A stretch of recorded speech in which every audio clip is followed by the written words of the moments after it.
Father என்பது REHTAF குறிக்கும். Couple என்பது ELPUOC குறிக்கும் எனில் ரிமைன் என்பது எதை குறிக்கும் கேட்குறாங்க. இந்த சம் ப்ரீவியஸா SSC எக்ஸாம்ல கேட்டிருக்காங்க.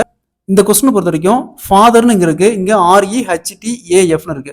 அதாவது எஃப் பாருங்க கடைசியா இருக்கு, ஏ இங்க இருக்கு, அதே மாதிரி டி இங்க இருக்கு, ஹெச் இங்க இருக்கு, அதே மாதிரி இ இங்க இருக்கு, அதே மாதிரி ஆர் இங்க இருக்கு. அதாவது இந்த ஃபாதருங்கிற வர வேர்ட்ல வர லெட்டரை ரிவர்சல் எழுதிக்கிறாங்க. அதே மாதிரி கப்புள் இங்க பாருங்க, சி இங்க கடைசியா இருக்கு, ஓ இங்க இருக்கு, யூ இங்க இருக்கு, அதே மாதிரி பி இங்க இருக்கு, எல் இங்க இருக்கு, இ இங்க இருக்கு. ஸோ இதே மாதிரி இந்த ரிமைனுக்கு எழுதணுமா ஃபர்ஸ்ட் என்ன வரும், என் வரும், அடுத்தது ஐ வரும், அடுத்தது ஏ வரும், அடுத்தது எம் வரும், அடுத்தது இ வரும், அடுத்தது ஆர் வரும். So answer will be NIAMER. இதே மாதிரி இந்த சம் பாருங்க, டாபிக்கல் என்பது UPQJDBMஐ குறிக்கும். போர்டு என்பது CPBSEஐ குறிக்கும். லீடர் என்பது எதை குறிக்கிறாங்க. இதே மாதிரி இந்த சம்ம சால்வ் பண்ணி ஆன்சரை கமெண்ட்ல போடுங்க.